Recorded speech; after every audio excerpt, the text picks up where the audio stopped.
Good वाली afternoon. कैसे हैं? अभी हम जो देखो कि भाई अपनी एक बार पॉइंट को दोबारा पर लेकर आ जाते हैं। क्या पहले बच्चा बात समझ में आ गई? राइट। तो अब हमें इन दो प्रॉब्लम्स का सॉल्यूशन करना है और इन दो प्रॉब्लम्स के सॉल्यूशन करने के लिए हम आपके साथ अगली टेक्निक लेकर आए बेटा, जिसका नाम है modified internal rate of return. That is, ये आपके पास क्या बन गया? ये बन गया दोस्तों MIRR। आई होप पहले बात समझ आ गई। ये बन गया दोस्तों MIRR। सर अब इसमें क्या पॉइंट्स है? मैंने कहा देखो, हाँ जी बेटा, ये टेक्निक लास्ट है। सबसे पहली बात, अभी तक की जितनी टेक्निक्स थी वो प्रेजेंट वैल्यू या डिस्काउंटिंग पर थी। तो डिस्काउंटिंग की वजह से IRR में मल्टीपल नंबर आ रहा था। इसने कहा हटाओ जी हटाओ। अब हम कहते हैं it is based on compounding. बेटा सबसे पहली बात, ये किस पर बेस्ड है? ये कंपाउंडिंग पर बेस्ड है, बोले तो फ्यूचर वैल्यू पर बेस्ड है। पहले बच्चा बात समझ में आ गई? तो मल्टीपल IRR वाली प्रॉब्लम को हमने दूर कर दिया, मल्टीपल IRR वाली प्रॉब्लम को दूर कर दिया। दूसरा, री इन्वेस्टमेंट ऑफ, अब हम यहां पर कहते हैं इट एज्यूम्स दैट री इन्वेस्टमेंट जो होगा, किस चीज का री इन्वेस्टमेंट होगा? इंटरमीडिएट कैश फ्लोज का। भाई जो आपके पास इंटरमीडिएट कैश फ्लोज है उनका री इन्वेस्टमेंट, बेटा ये किस पर होगा? इसने बोला कॉस्ट ऑफ कैपिटल पर होगा। तो बेटा ये दूसरी वाली प्रॉब्लम का समस्या भी कंप्लीशन हो गया, ये दूसरी वाली समस्या भी कंप्लीट हो गई।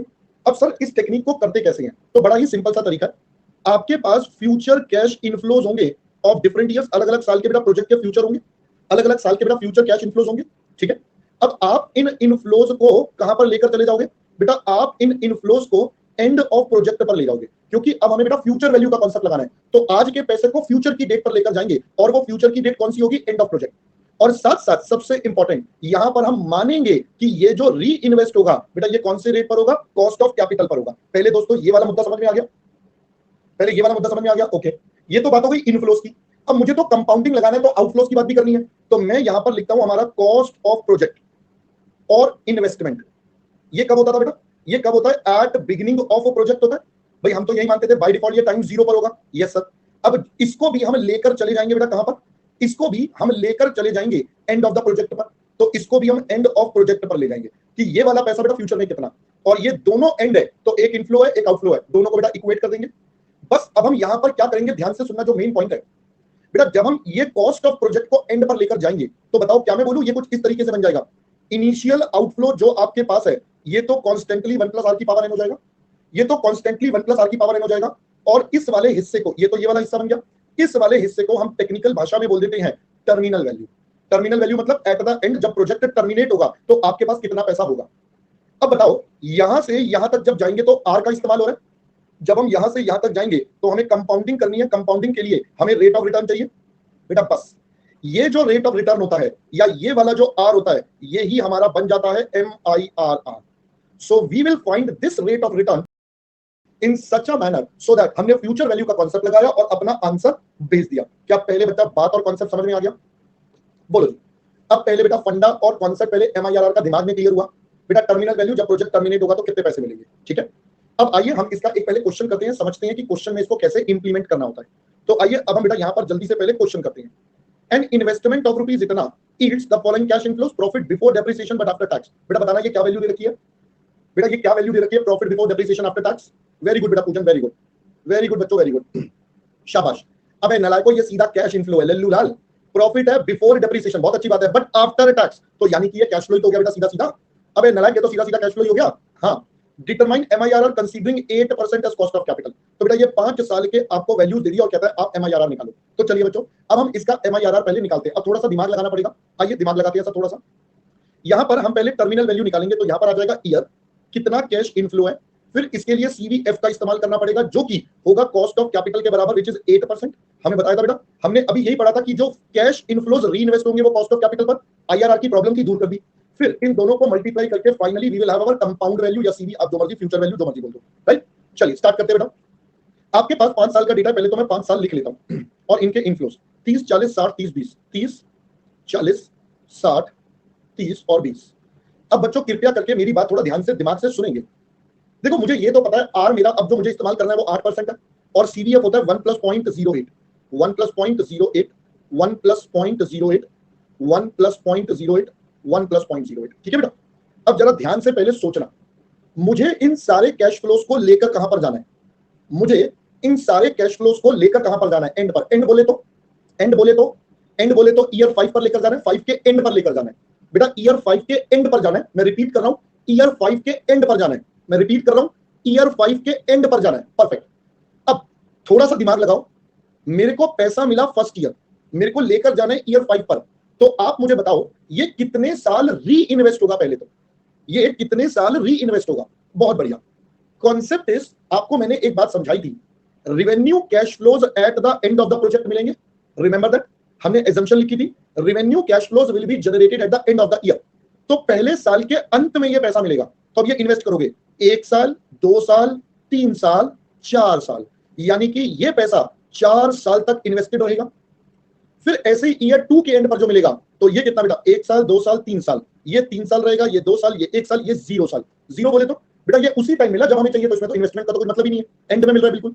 तो भाई इसका तो हो गया 1, ये बन गया 1.08, मल्टीप्लाई इक्वल टू कर देंगे 1.166, फिर एक बार और इक्वल टू 1.260 कर लेते हैं बेटा राउंड ऑफ करके, और 1.360।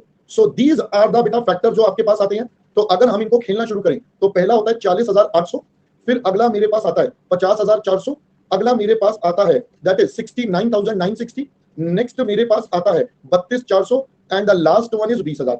और मैं इन सबका टोटल कर लूं तो 2,13,560। आई होप पहले बच्चा लोग बात समझ में आ गई। तो टेक्निकली ये जो है, ये हमारी बच्चे टर्मिनल वैल्यू बन गई। This becomes our terminal value. पहले बच्चा बात समझ में आ गई? ओके। अब मैं बोलता हूं थोड़ी देर के लिए let MIRR is equal to R, ठीक है? तो इसका मतलब अब मेरी इक्वेशन क्या बनेगी? सर हमने ओरिजिनली 1,36,000 रुपए लगाए थे, तो हमने ओरिजिनली 1,36,000 रुपए लगाए जो 5 साल में ग्रो होंगे। सर 5 क्यों? सर 5 क्यों? क्योंकि ये तो बिल्कुल बिगिनिंग में लगेंगे बेटा, ये तो टाइम 0 पर लगेंगे, तो इसमें तो पूरे 5 साल इस्तेमाल हुए, और ये एट द एंड मेरे को 2,13,560 रुपए के बराबर है। क्या पहले बात समझ में आ गई?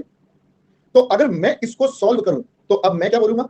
1,36,000 1 प्लस आर की पावर 5 2,13,560, तो 1 प्लस आर की पावर 5 2,13,560 डिवाइडेड बाय 1,36,000। तो I would say 1 plus are 2,13,560 divided by 1,36,000 की पावर 1/5। तो आप मुझे बताइए बेटा ये वाली वैल्यू कितनी आ रही है? How much this final answer comes out? अब ये मैंने आपको बेटा सिखा रखा है ऑलरेडी कैसे करते हैं। पहले अंडर रूट प्रेस करेंगे 12 या 13 टाइम जो मर्जी कर लीजिए, 1 2 3 4 5 6 7 8 9 10 11 12 13, फिर -1 डिवाइडेड बाय जो पावर है 5, फिर +1, और उसके बाद मल्टीप्लाई इक्वल टू 1 2 3 4 5 6 7 8 9 10 11 12 13। तो आपके पास वैल्यू आ रही है 1.0945 राउंड ऑफ करके। तो आर हो गया बेटा 0.0945 इज इक्वल टू में 9.45%, यानी कि ये प्रोजेक्ट मुझे इतना रिटर्न जनरेट करके देता है। पहले बच्चों ये वाली बात समझ में आ गई? ये मैंने आपको बताया बेटा ऑप्शन 1 जो आपको एग्जाम में करना है। तो आपको एग्जाम में अगर MIRR का क्वेश्चन आता है, so this is the thing which you have to do in the MIRR। पहले बेटा बात समझ में आ गई? मतलब this is for the exam. But कभी कभी ना कुछ लोग, कभी कभी बेटा कुछ लोग इसको दूसरे तरीके से कर देते हैं, जो मैं बिल्कुल रिकमेंड नहीं करूंगा। वो कहते हैं देखो साहब आपने इक्वेशन तो बनाई ली, मैंने कहा हाँ मैंने इक्वेशन बना ली, तो वो कहते हैं आपने इक्वेशन बनाई 136 1 प्लस आर की पावर 5 2,13,560, मैंने कहा। वो कहते हैं इसका मतलब 136 2,13,560 is equal to 1/1 plus R की पावर 5, मैंने कहा हाँ। अब आप करना जरा 136 2,13,560, ये सॉरी 136 2,13,560 बेटा ये आता है 0.637, और ये बेसिकली पीवी फैक्टर हो गया R, 5। अब वो क्या करते हैं, वो फ्रॉम टेबल अप्रोक्सीमेशन से यहां पर आर की वैल्यू निकालेंगे। मैं फिर से रिपीट कर रहा हूं, ये कंपाउंड, ये कौन सा मेथड हो गया बेटा? ये आपका बेस्ड ऑन डिस्काउंटिंग हो गया, ये बेस्ड ऑन डिस्काउंटिंग हो गया। अब ये तो मुझे करना ही नहीं है बच्चा, पहले मुझे समझ में आ गई। मतलब हो सकता है किसी किसी बुक्स में आपको ऐसी प्रेजेंटेशन मिले, तो that is just for the knowledge purpose. बेटा आपको ये बिल्कुल भी नहीं करना, आपको कंपाउंडिंग का कॉन्सेप्ट लगाना है जो मैंने यहां पर लगाया। अब पहले दोस्तों बात, मुद्दा, कॉन्सेप्ट पहले समझ में आया आपको सारा का सारा? अब मेरे ख्याल से अब आपको पूरा का पूरा क्लैरिटी होनी चाहिए। जिन बच्चों के पहले कुछ डाउट्स भी आ रहे थे वो भी आपको क्लियर हो गए होंगे। अब मैं बिल्कुल मान के चल रहा हूं जिन बच्चों के पहले कुछ डाउट मैं देख रहा था, कुछ ने पूछा था, but I ignored them because मुझे पता था क्वेश्चन होगा तो काफी क्लियर हो जाएगा। ठीक है, चलिए अब आप पहले बच्चा इसको फटाफट से कॉपी कर लीजिए। That is all about MIRR, और इसी के साथ बेटा हमारा यहां पर आकर सारी टेक्निक्स का कार्यक्रम कंप्लीट हुआ। सो यहां पर आकर we are done with all the techniques whatever we have learned in this chapter, और इन दिस पूरा का पूरा जो हमें सीखना था, समझना था, बेटा मैंने आपको सारा करवा दिया। करिए बच्चा। अरे मैडम अभी तो 2 क्लास बची है, कल की भी क्लास है अभी इस चैप्टर के ऊपर। आप कह रहे चैप्टर खत्म, पहले कॉपी करो बच्चा। बेटा अब ना बातें करेंगे, ठीक है? अब तू डांस करियो, तू अपना वीडियो चालू करियो, हम तेरी रील्स देखेंगे, तू डांस करके दिखाइयो, ठीक है बेटा? अबे नालायक, पढ़ ले। अरे हिमांशी बेटा ऐसे दुखी और पापियों वाली बातें मत बोल बेटा, ऐसे पापी दुष्ट वाली बातें मत बोल हिमांशी। बेटा इस महीने में मेरे को FM तो खत्म करना ही करना है। दिस इज द लास्ट, मतलब मैक्सिमम है, I have to complete it by somehow 30th July, that is the last date. मैं तो चाहूंगा उससे पहले ही हो जाए 1-2 दिन, but that is the last date I am expecting. बेटा अभी शेड्यूल मैंने इंटेंशनली ऐड नहीं करा, वरना क्या होता है कि ना वो गड़बड़ हो जाती है सारी। बेटा इको में लगभग 30 डेज लगेंगे, मैंने आपको बोला था 25 से 30 तारीख तक के बीच में कोर्स होगा, क्योंकि बेटा मेरे को टाइम लग रहा है। आप देख रहे हो कितना टाइम लगा रहे हैं, तो थोड़ा सा टाइम ज्यादा लग रहा है बेटा। तो 25 से 30 अगस्त के बीच में somewhere down the line I will make you free. हाँ बेटा FM इस महीने में खत्म है, FM में तो बचा ही कुछ नहीं ना। अब बेटा गिनती के 3 चैप्टर बचे हैं, एक चैप्टर है जो 2 क्लास का है, एक चैप्टर है 3 क्लास का, डिविडेंड है 3 क्लास का, इसके बाद वाला अगला सिर्फ 2 क्लास का है, तो बेटा वो तो काम ही खत्म हो गया। फिर उसके बाद जो एक बचेगा वो रेशियोज, अब रेशियोज में 4 क्लास लगी, 5 लगी, 6 लगी, जितनी लगी वो लगाएंगे, ठीक है ना बेटा। बेटा सिलेबस 20 तक तो एंगल किसी भी तरीके से नहीं होगा बेटा तुषार, मैंने आपको पहले ही बोला था मेरा टारगेट 25 था, but somehow during the duration बेटा मेरा 30 तक चला जाएगा, मेरे को पहले से डाउट था, तो मैंने आपको बोला था आई विल ट्राई कि मैं 25 तक करूं, ठीक है बेटा। देखो अब आप बोल रहे हो आज संडे, पहले आपने बोला मत लो, ऐसे थोड़ी होगा बेटा, है ना बेटा। पंकज लिख लिख के करवाऊंगा तभी तो टाइम लगाऊंगा, वरना तो 10 दिन में निपटा देता हूं, बेटा क्या फर्क पड़ेगा, है ना। वो तो फिर 10 दिन में निपटा देता हूं, अगर वैसे ही पढ़ाना है तो बेटा मेरा तरीका अपना, मैं टाइम पूरा लूंगा, मैं ऐसे कोई भगाता नहीं हूं कि चलो कोर्स कम हो रहा है तो बेटा काम करते हैं, एक काम करते हैं लेट्स डू कि हम 2 टॉपिक काट देते हैं, तो ऐसे में करवाता नहीं। आप देख रहे हो एक एक चैप्टर में कितनी डिटेल में पढ़ रहे हैं। चलो ये कॉपी हो गया बेटा। बेटा देखो मेरे को तो सिंपल है यार, मेरा ना लॉजिक बड़ा सिंपल है, मेरा लॉजिक बड़ा सिंपल है, मैं आपको बता देता हूं, मेरा लॉजिक बड़ा सिंपल है। मैं ये चाहता हूं 2-4 दिन फालतू लग जाए, बट एक सेटिस्फेक्शन कंप्लीट होनी चाहिए। मैं 4 दिन बचाने के चक्कर में सेटिस्फेक्शन लेवल को खराब कर दूं, या मैं खुद को, मेरे को रात को नींद आएगा, आज मैं अच्छे से नहीं पढ़ाया तूने, वो मुझे नहीं चाहिए। I don't want that. Eight the end of the match आप बच्चों को तो जो लगे लगे, मुझे अपने आप से सेटिस्फेक्शन चाहिए। हाँ यार मतलब कि जो पढ़ाना था ना जिस लेवल का, उस लेवल का पढ़ाया, अब बच्चों को पेपर में टेंशन नहीं आएगा, तो इसीलिए मेरे को वो चाहिए लेवल बेटा। बेटा भी पढ़ते हैं संडे, इस संडे तो क्लास वैसे भी है बच्चे, इस संडे तो वैसे भी बेटा बाय डिफॉल्ट क्लास है ना, इस संडे तो बेटा बाय डिफॉल्ट वैसे भी क्लास है। चलिए बेटा जल्दी से क्वेश्चन नंबर 18 तब आप करिए फटाफट से।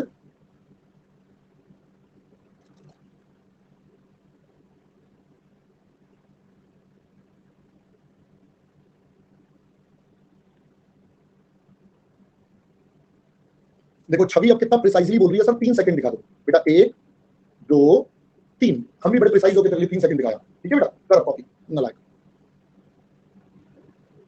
जल्दी कर कॉपी।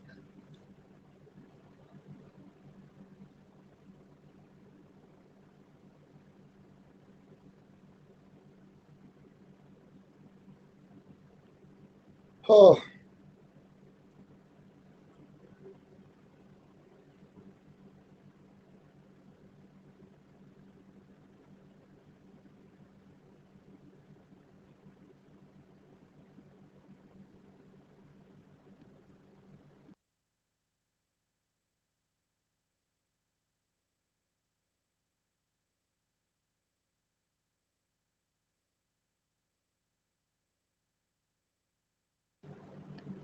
करिए बेटा नेक्स्ट जल्दी से।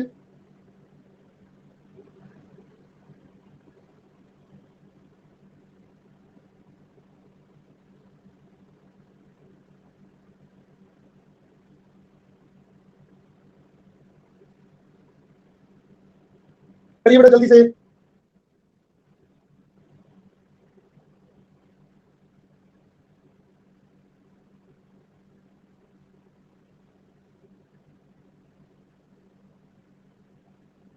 बेटा ये कट वाला आपको नहीं करना।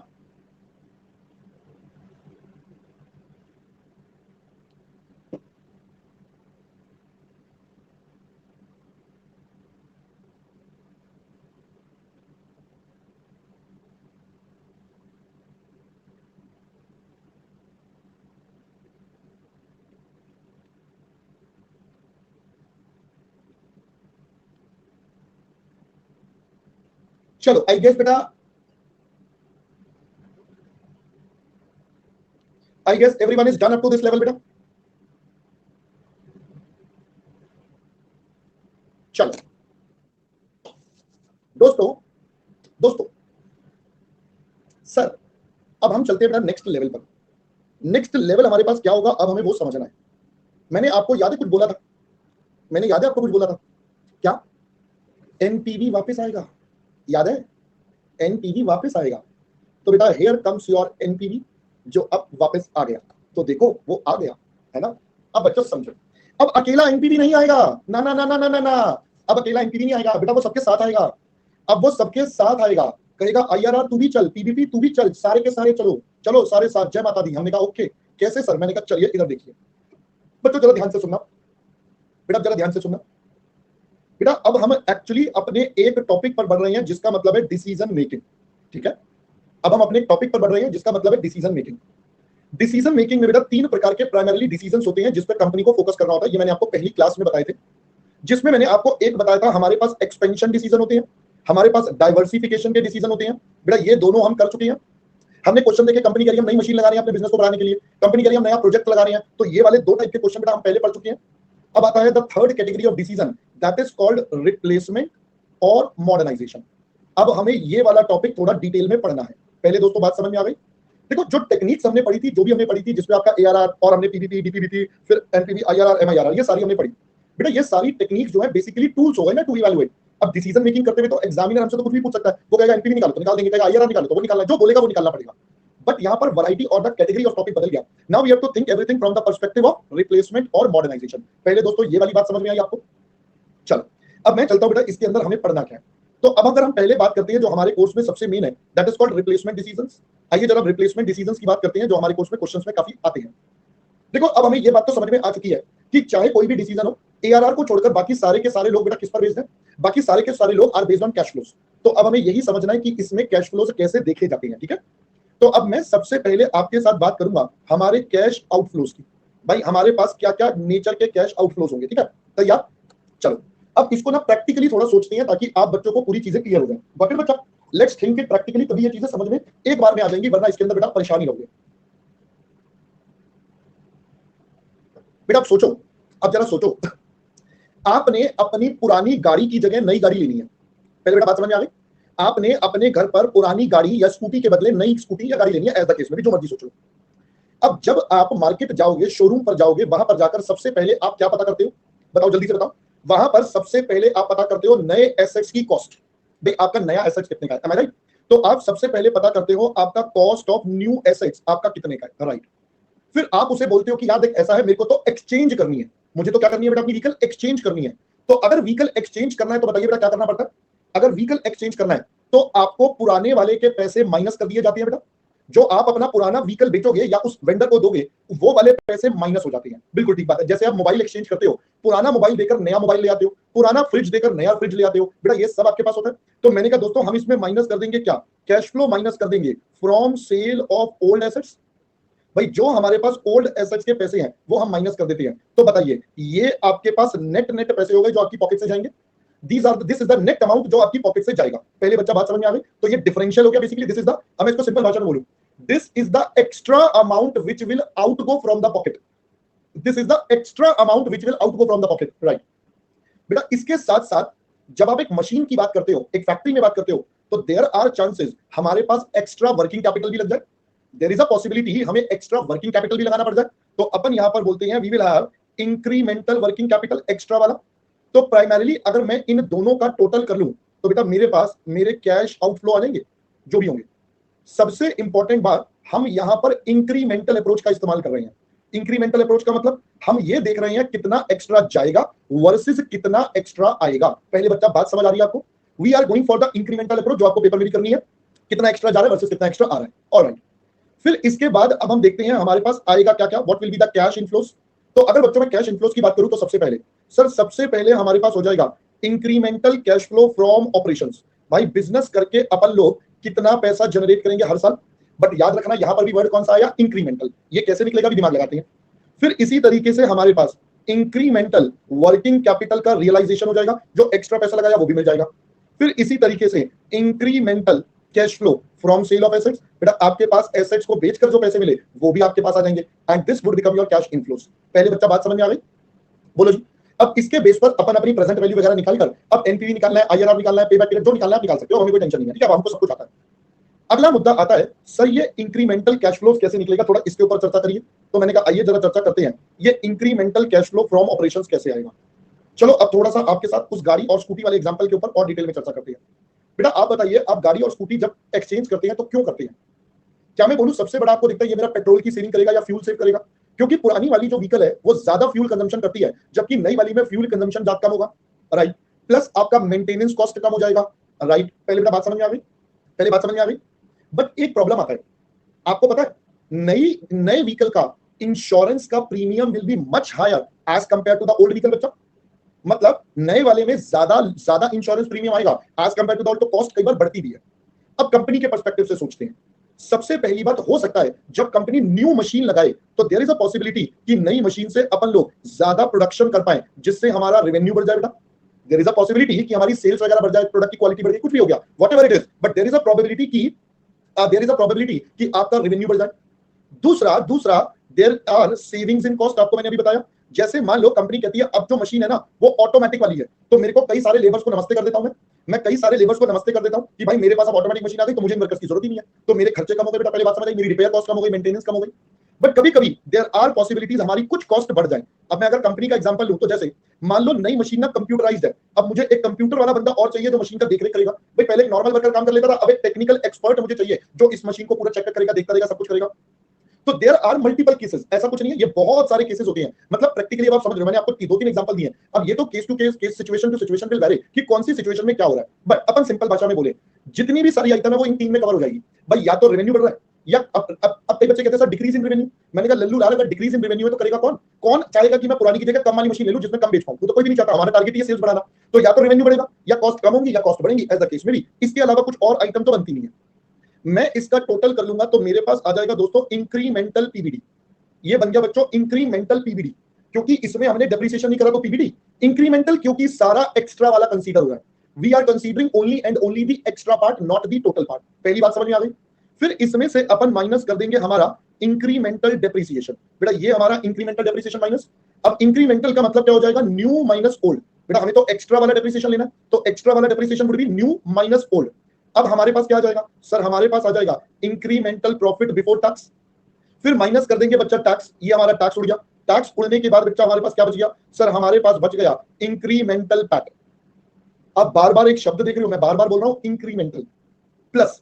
फिर वापस से अपन कहेंगे इंक्रीमेंटल डेप्रिसिएशन आप ऐड कर दो जो ऊपर आपने माइनस करा था। तो आपके पास फाइनली बेटा क्या निकल कर आ जाएगा सर? फाइनली हमारे पास आ जाएंगे incremental cash flow from operations, जो बिजनेस करके अपन लोग पैसा जनरेट करने वाले हैं। पहले दोस्तों यहां तक का मैटर और मुद्दा समझ में आया है? बताओ जी बताओ, क्या पहले बच्चा यहां तक का मैटर और मुद्दा आप सबको समझ में आया है? बोलो जी। चलो अब मैं आपके साथ एक क्वेश्चन करवाता हूं। पहले अपन एक क्वेश्चन करेंगे, फिर हम कॉपी वाला पार्ट करेंगे। लीजिए बेटा क्वेश्चन नंबर 26। 25 तक हमने आपको होमवर्क में दिया था, so here we are starting with question number 26। देखिए बेटा, SK company is contemplating to replace one of its bottling machines with a newer and more efficient machine. Old machine was purchased at 10 lakh and had a useful life of 10 years. Machine was bought 5 years back. यानी कि ये बची हुई life कितनी है बेटा? बची हुई 5 साल की लाइफ है। Company does not expect to realize any return from scrapping the old machine at the end of 10 years. मतलब अगर इसे 5 साल और बाद बेचोगे तो कुछ नहीं मिलेगा, scrap zero. But if it is sold now to another company in the industry, SK company would receive 6 lakh for it. बेटा कंपनी को अभी के अभी 6 लाख मिल जाएंगे। New machine has a purchase price of 20 lakh. It has an estimated salvage value of 2 lakh and has useful life of 5 years. New machine will have a greater capacity and sales expected to increase from this to this. पहले बेटा समझ में आ गया? 2 लाख का increase in revenue हो गया जैसा मैंने बोला था। Operating efficiencies with new machine will produce savings of 2 lakh a year. ये बेटा सेविंग्स इन कॉस्ट आ गया। Depreciation straight line, cost of capital 8, 50% tax rate is applicable. पहले बच्चा क्वेश्चन समझ में आ गया? अब देखो हमें क्या क्वेश्चन ने बोला, कौन सी टेक्निक लगानी है? क्या क्वेश्चन ने बोला? Answer is no. बेटा जब भी क्वेश्चन साइलेंट हो तो by default it's a NPV. पहले मेरी बात समझ में आ गई? बाकी टेक्निक्स के लिए एग्जामिनर हमेशा मेंशन करेगा, बट अगर कुछ नहीं बोल रहा it is NPV which we have to go for. ठीक है, तो चलिए मैं अब यहां पर इसके लिए आपके लिए इसका एनपीवी का परफॉर्मा पहले बनाता हूं। तो अगर हम एनपीवी की बात करें तो बेटा ये हो गया पर्टिकुलर्स, देन वी हैव हमारा टाइम, फिर हमारे पास आ जाएगा अमाउंट, फिर हमारे पास आता है बेटा पीवीएफ, और फाइनली इट्स अ पीवी। अब सबसे पहले बात करें तो हमने आउटफ्लोज में पढ़ा था सर नई मशीन खरीदनी पड़ेगी। मैंने कहा यस। तो नई मशीन की कॉस्ट कितनी सर? नई मशीन है 20 लाख की, तो ये आ गया बेटा सबसे पहले तो 20 लाख रुपए। इसमें से माइनस कर देंगे बच्चा कैश फ्लो ऑफ ओल्ड। अब ओल्ड के कितने पैसे मिल रहे हैं बच्चा? ओल्ड के मिल रहे हैं सर 6 लाख, तो अपन माइनस कर देंगे 6 लाख, तो यानी कि टाइम जीरो पर 14 लाख रुपए लग गए। PV factor 1 14 lakh. I hope everyone clear. अब यहां पर आपको कोई वर्किंग कैपिटल वगैरह नहीं दे रखा, तो यही मेरा पीवीसीओ बन जाएगा। पहले दोस्तों बात समझ आ गई? चलो बहुत बढ़िया। यही होता है बेटा जब आप जैसे नलायकों के साथ में क्लास लेता हूं। एक भी ऐसा बच्चा नहीं है जिसने वो पॉइंट पकड़ा। एंड द पॉइंट वाज, बेटा ये वर्ड क्या लिखा है? ये वर्ड क्या लिखा है? Cash flow. आपने 6 लाख क्या ले लिया? आपने 6 लाख बेटा क्या लिया? आपने लिया सेल वैल्यू। क्या सेल वैल्यू और कैश फ्लो बराबर होती है? क्या सेल वैल्यू कैश फ्लो बराबर होती है? नहीं। तो फिर पहला पॉइंट समझ में आया आप कैसे कैसे फंसोगे बेटा? बेटा आप ना जितना मर्जी सोच लो हम करें, पहले समझनी पड़ेगी बेटा चीजें। ये सबसे पहला पॉइंट है जहां पर बच्चा फंसता है। ये सबसे पहला पॉइंट है जहां पर बच्चा गलती करता है। तो मैं अब बनाता हूं वर्किंग नोट नंबर 1। तो हमारे पास है सबसे पहले कॉस्ट ऑफ एसेट्स, जो कि है हमारे पास 10 लाख का, माइनस कर दूंगा एक्यूमुलेटेड डेप्रिसिएशन। बेटा कितना सर? 10 लाख की वैल्यू है जीरो स्क्रैप 10 साल में, और 5 साल बीत चुके हैं, तो इसका मतलब बेटा ये 5 लाख हो जाएगा। अब अगर ये 5 लाख हो जाएगा तो इसका मतलब हमारी जो बुक वैल्यू है that will stand at 5 lakh rupees. अब हमने इसको कितने का बेचा? सर हमने बेचा 6 लाख का, तो इसका मतलब we have our profit on sale. तो we have our profit on sale which comes at बच्चा 1 लाख। यानी कि अगर मैं टैक्स लगाऊं एट द रेट ऑफ 50%, 50,000 का टैक्स, तो फाइनली मेरा कैश फ्लो बेटा कितना? वेरी गुड बेटा, वेरी गुड। 50,000 वालों, माता रानी ना तुम्हें मतलब मैं घोर अंधकार वाली कुटिया में डाल दे, नलायक। पाप पे पाप चढ़ेंगे दुष्ट पापी और 6.5 लाख। वेरी गुड बेटा, वेरी गुड। 6.5 वाले ना एक एक अपने मुंह पे टमाटर मार लो नलायकों। मैंने कहा था लास्ट में आकर पहली क्लास का टॉपिक भूलोगे, लास्ट में आकर पहली क्लास का टॉपिक भूलोगे। मतलब मैं क्या बोलूं, नलायकों को पिटने वाली हरकतें कर रहे हैं सारे के सारे, है ना नलायक। तो लीजिए बेटा, अब यहां पर आ जाएगा cash flow from sale of assets. तो बेटा यहां पर आ जाएगा सेल ऑफ एसेट्स 5.5 लाख रुपए, which will be a minus B. ठीक है जी। तो यानी कि इतने 80 माइनस कराएंगे बेटा 5.5 लाख रुपया। लो जी, इतने 80 माइनस कर देते 5.5 लाख रुपया। चलो ये भी हो गया बेटा।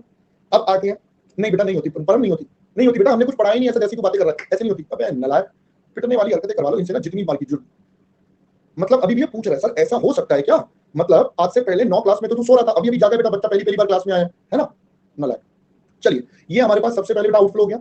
अब हम इनफ्लोस की बात करते हैं। तो अगर हम बात करें तो हमारे पास आएगा incremental cash flow from operations बच्चे। अब incremental cash flow from operations के लिए हमें बनाना पड़ेगा वर्किंग नोट नंबर 2। आइए जरा देखते हैं। अब पहले बताओ यहां पर हर साल डेटा सेम है या अलग अलग? बेटा डेटा सेम है या अलग अलग? सर सेम है, रेवेन्यू और कॉस्ट। तो डेप्रिसिएशन भी एसएलएम चल रहा है तो वो भी सेम। तो बेटा जब सब सेम है तो हम एनुअल वाले तरीके से बना देते हैं। तो यहां पर आ जाएगा पर्टिकुलर्स और यहां पर आ जाएगा अमाउंट। तो सबसे पहले हो जाएगा बेटा इंक्रीज इन रेवेन्यू। हमारी सेल्स बढ़ गई बच्चा, सेल्स बढ़ गई 12 लाख माइनस 10 लाख। अब ये जो बच्चे आपस में लगे हुए ना, मैं इतनी देर से देख रहा हूं, अगर इनमें से एक ने भी बोल दिया ना रिपीट, तो बेटा देखना फिर इनका क्या करूंगा मैं आज। उसके बाद हमारे पास आ जाएगा सेविंग इन कॉस्ट। बेटा सेविंग इन कॉस्ट भी क्वेश्चन ने सीधा सीधा बता दिया था बेटा 2 लाख रुपए। अब आपके पास क्या निकल कर आ गया बच्चों? आपके पास निकल कर आ गया इंक्रीमेंटल पीबीडी, ये आ गया दोस्तों 4 लाख। माइनस कर लेंगे अब हम इंक्रीमेंटल डेप्रिसिएशन। अब ये कितना? बेटा ये है हमारा न्यू माइनस ओल्ड। अब पहले न्यू वाला, तो अगर मैं न्यू वाला देखूं 20 लाख 2 लाख 5 साल, तो नया वाला है 20 लाख 2 लाख 5 साल, ये new depreciation. Minus old, old है 10 माइनस 0 बाय 10, तो ये मेरा इंक्रीमेंटल डेप्रिसिएशन निकला बेटा 2,60,000। चलो ये भी हो गया। अब यहां तक आने के बाद हमारे पास क्या हो जाएगा? इंक्रीमेंटल पीबीटी जो हो गया 1,40,000। तो अपन बोलेंगे टैक्स अगर एट द रेट ऑफ 50%, तो बेटा ये हो गया 70,000। तो आप मुझे बताइए मेरे कैश फ्लो बेटा कितने? How much would be the cash flow? 70,000। Very good बेटा, बहुत बढ़िया। तो हमारे पास आ जाएंगे incremental cash flow, this is A, this is B, तो this is A minus B. And if we solve it up तो बेटा हमारे पास कितना आता है? 3,30,000। ये हर साल सेम होगा, तो वी वुड से 1 से 5 साल 3,30,000। कॉस्ट ऑफ कैपिटल बेटा कितना था? 8%। तो 8% पर एन्युटी फैक्टर निकाल लो बेटा कितना होता है? हिमांशी मैडम पीवीएफ निकालना है। गुड मॉर्निंग बेटा, गुड मॉर्निंग। अब हम एनपीवी निकाल रहे हैं बच्चे। अबे कितना होता है 1.08 पर? 3.99 के आगे क्या है? 993। चलो तो 3.993 इंटू 3,30,000, तो ये आ जाता है बेटा 13,17,594। आई होप पहली बात समझ में आ गई। फिर उसके बाद हमारे पास आएगा incremental cash flow from sale of assets. Working capital तो है नहीं, ये मिलेगा at the end of 50 year. कितना मिलेगा सर? तो भाई देखो, अब मेथड कौन सा चल रहा है? अब मेथड चल रहा है डब्ल्यूडीवी, मेथड चल रहा है मेथड चल रहा है बेटा एसएलएम, मेथड चल रहा है एसएलएम। अब एसएलएम मेथड में क्या एट द एंड बेच रहे हो? क्या एट द एंड बेच रहे हो? यस एट द एंड बेच रहा है। At the end scrap value is equal to book value, और वही यहां पर सेल के बराबर है। जब ये बराबर होती है तो ज्यादा दिमाग लगाने की जरूरत नहीं है, सीधा सीधा अमाउंट आ जाएगा बेटा 2 लाख। तो ये आप बता रहे हो 1,36,200। तो अब मैं इसका टोटल कर लूं तो ये मेरा पीवीसी आई आ जाएगा करिए बेटा कितना? ये हो जाएगा 890 7 6 13 3 4 5 14 53 890। तो यानी कि अगर हम यहां से फाइनली अपना कंक्लूड करें एनपीवी, तो 3890 का बेटा एनपीवी आ गया। This is 3890, this is A, this is B, so it stands at B minus A. तो यहां पर देयरफॉर रिप्लेस द मशीन।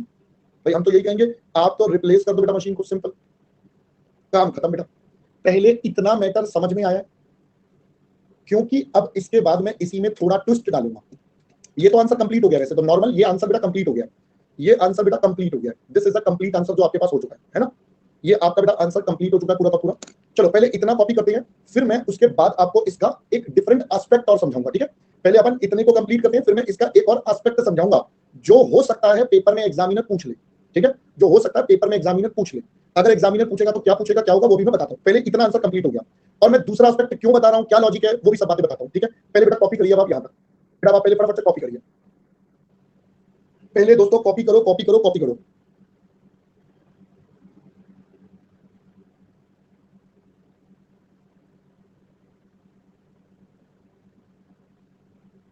जल्दी करिए बेटा कॉपी फटाफट प्लीज।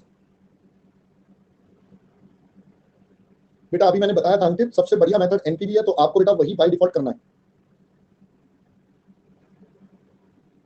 चलिए नेक्स्ट करिए प्लीज, कॉपी बेटा फास्ट फास्ट करिएगा।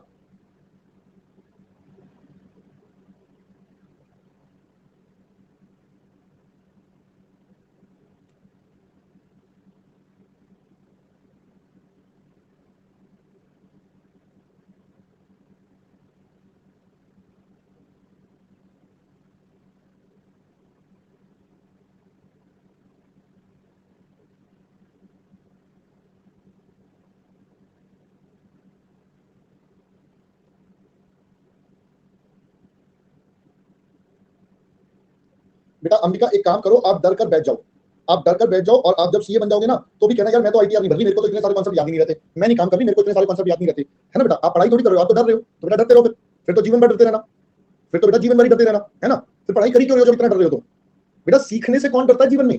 तो तुम तो बेटा चलने से भी डरते होगे, यार गड्ढा आगे तो मैं गिर जाऊंगी, ऐसे कैसे गड्ढा आगे तो मैं गिर जाऊंगी, मैं तो चलूंगी, मैं तो घर से बाहर नहीं निकलूंगी एक कदम। बेटा ऐसे कौन करता है?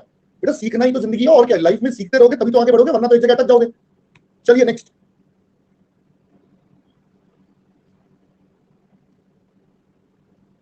बेटा अगर डर ना लगे, इतने सारे कॉन्सेप्ट ना हो, डर ना लगे, इतने सारे कॉन्सेप्ट ना हो, तो बेटा आप मुझे बताओ क्या होगा, व्हाट विल हैपन, आप मुझे बता दो। बेटा आपकी वैल्यू क्या बची? फिर सीए की वैल्यू क्या बची?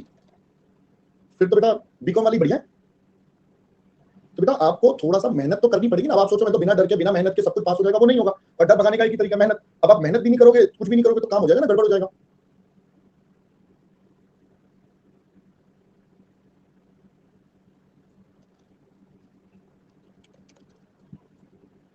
आई guess everyone done with this बच्चा, ये वाला डन हो गया बेटा।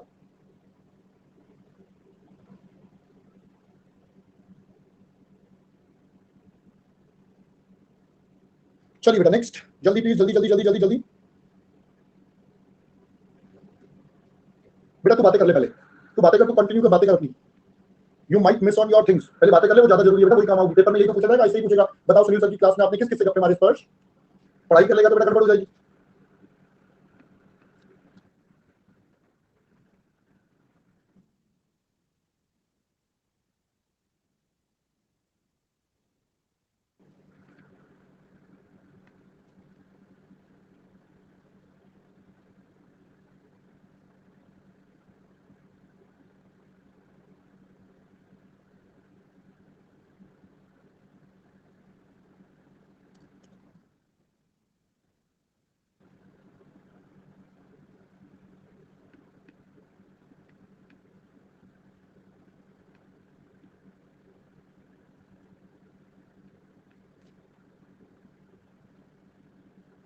हाँ जी बेटा बिल्कुल होगा उसमें, क्यों नहीं चाहिए तेरे को?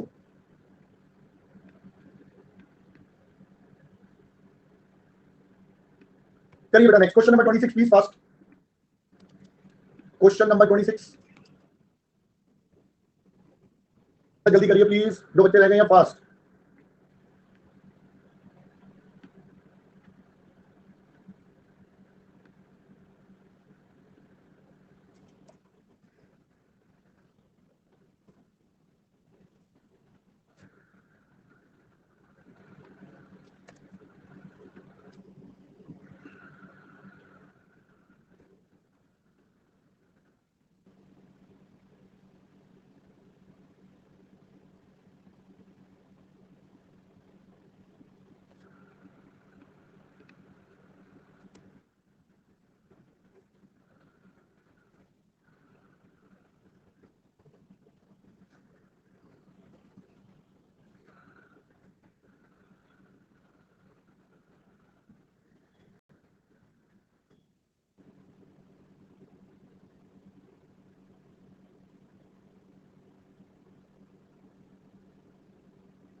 हाँ जी बच्चों हो गया।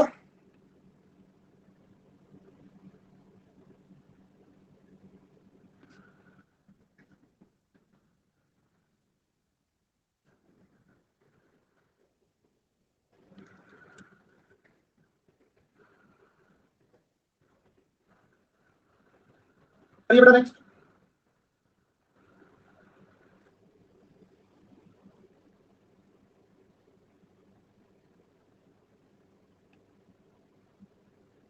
बेटा कितना वेट करवाओगे?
हाँ जी बेटा, हो गया सबका?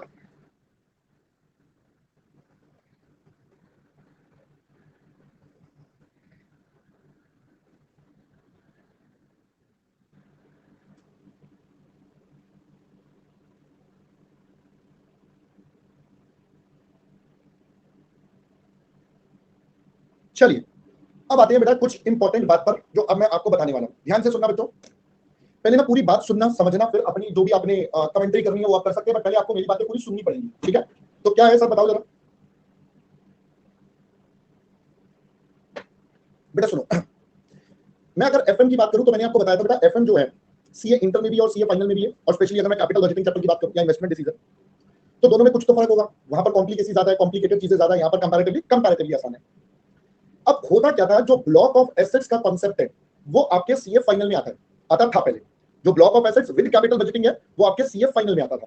बट इंस्टीट्यूट ने क्या करा, आपका जब नया कोर्स आया उसमें ब्लॉक ऑफ एसेट्स का कॉन्सेप्ट डाल दिया, ठीक है? अपने मॉड्यूल में ब्लॉक ऑफ एसेट्स का कॉन्सेप्ट लिख दिया।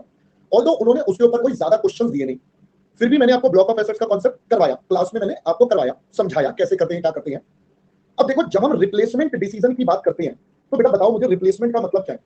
अब अगर मैं इस क्वेश्चन में, अब हम क्या करते थे, क्योंकि आपके सीएम में ब्लॉक ऑफ एसेट्स का कॉन्सेप्ट नहीं था, तो हम इस तरीके से काम करते थे कि भाई हम कहते थे कॉस्ट ऑफ एसेट्स है, बेच दो, जो प्रॉफिट और लॉस होगा कैश फ्लो आ जाएगा, बात खत्म। बट अब हम कह रहे हैं रिप्लेसमेंट है, तो बताओ क्या ब्लॉक ऑफ एसेट्स खत्म हो गया? क्या ब्लॉक ऑफ एसेट्स खत्म होगा? Answer is no. तो अगर एग्जामिनर पेपर में वर्ड दे दे ब्लॉक ऑफ एसेट्स, तो उस केस में क्या होगा? तो बेटा उस केस में मैंने आपको 2 पॉइंट समझाए थे, क्योंकि ब्लॉक कंप्लीट नहीं हुआ तो आप क्या करोगे, cash flow from sale of assets जो आपने सबसे पहले लिया था बेटा, वो 6 लाख ले लोगे, वहां पर कोई टैक्सेशन नहीं निकालोगे, सिंपल सेल वैल्यू को कैश फ्लो ले लोगे। एक तो ये वाला पॉइंट था, है ना, सिर्फ सेल वैल्यू के बराबर का कैश फ्लो आ जाएगा। दूसरा पॉइंट हमारे पास था, दूसरा पॉइंट बेटा हमारे पास था, हम अब यहां पर पहले सारी वैल्यूएशन करेंगे। तो ओपनिंग बुक वैल्यू बेटा कितनी हो जाएगी? ओपनिंग बुक वैल्यू हमारे पास बच्चा कितनी होगी, बताओ जी? हमारे पास होगी सबसे पहले 5 लाख, ये होगी at start of year 1 of old machine. सबसे पहले बेटा थोड़ा सा ना दिमाग लगाना पड़ेगा यहाँ पर। तो ओल्ड मशीन के शुरुआत में जो आपकी बुक वैल्यू होगी वो बेटा 5 लाख रुपए होगी, पुरानी मशीन की जो आपने बुक वैल्यू निकाली थी, ये आपने निकाली थी ना 10 लाख माइनस 5 लाख करके, तो आपकी बुक वैल्यू की 5 लाख ओल्ड मशीन की, मैंने लिख भी दिया ओल्ड मशीन, ये बेटा पढ़ लेना ओल्ड मशीन, ये कैसे निकली है 10 लाख माइनस 5 लाख। अब आपने इसमें एसेट्स कर दिए परचेस, अब आपने 20 लाख की मशीन और खरीद ली, फिर मैंने कहा इसमें से सेल आप माइनस कर दोगे 6 लाख की, जो आपने ये 5 लाख वाली थी 6 लाख में बेच दी। तो अब अगर आपको याद हो, हमने इसको बोला था this becomes our block value, this becomes our block value. तो हमारी ब्लॉक वैल्यू आती है 19 लाख। अब मैं इसके बेस पर अपना नया डेप्रिसिएशन निकालूंगा, तो नया depreciation would be 19 lakh minus 2 lakh जो आपका स्क्रैप बचाना है, और 5 ईयर्स में अमोर्टाइज, ये बेटा 3,40,000 हो जाएगा। तो इसका मतलब जब आप इंक्रीमेंटल डेप्रिसिएशन निकालोगे तो that would become 3,40,000 minus 1 lakh, तो आपके पास आ जाएगा 240। ये आपका दूसरा और ये पहला बेटा, ये 2 पॉइंट में बदलाव आएगा। पहले बात समझ आई? इन 2 पॉइंट्स में बदलाव आ जाएगा जैसे ही आप ब्लॉक ऑफ एसेट्स के कॉन्सेप्ट पे स्विच ओवर करते हो। तो अगर एग्जामिनर बोल दे ब्लॉक ऑफ एसेट्स है तो आपको 2 जगह चेंजेस करने पड़ेंगे। आपको पहले तो कैश फ्लो बेटा 6 लाख लेना पड़ेगा, और दूसरा इंक्रीमेंटल डेप्रिसिएशन 240 आएगा। अकॉर्डिंगली जो भी आंसर में चेंजेस होंगे वैल्यूज में, फाइनल आंसर में, वो आपको अडॉप्ट करने पड़ेंगे। पहले बच्चा बात समझ में आ गई? बोलो जी। क्योंकि अब यहाँ ब्लॉक ऑफ एसेट्स कंप्लीट नहीं होगा, सो this is the additional thing. अब पेपर में जब तक ब्लॉक ना बोला जाए, अब नीचे नोट दे दो, assuming there is no block of assets concept, we are doing by this, काम खत्म। समझ में आ गया? करिए बेटा copy, if block of assets in question 26, तो आपको following changes are to be done, following changes will be done, ठीक है? चलिए अब फटाफट से पहले से कॉपी कर लीजिए बेटा, ताकि मैं आपके साथ अगले क्वेश्चन और अगले कॉन्सेप्ट, अगले डेटा पर चलूं। बेटा किसने, अब जो लग रहा है मेरे को, जो क्वेश्चन ने दिया भाई मैं वही करूंगा ना, जो होगा, जो दिया मेरे को तो उस हिसाब से आंसर करना है, अपनी मर्जी से मेथड बदल दूं।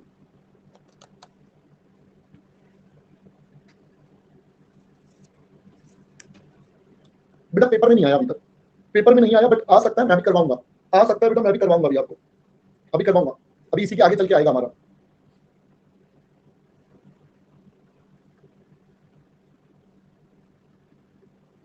बेटा 1 लाख ओल्ड मशीन का है ना। अबे लल्लू 8% कॉस्ट ऑफ कैपिटल, 8% डब्ल्यूटीवी ले लेगा, कैसी बातें कर रहा है यार अदनान, क्या बकवास सी बातें कर रहा है बेटा तू बैठ के यहाँ पर। कॉस्ट ऑफ कैपिटल को कह रहा है मैं तो डब्ल्यूटीवी ले लूंगा, अबे मतलब कुछ तो लॉजिकल, कुछ सेंसिबल नलायक।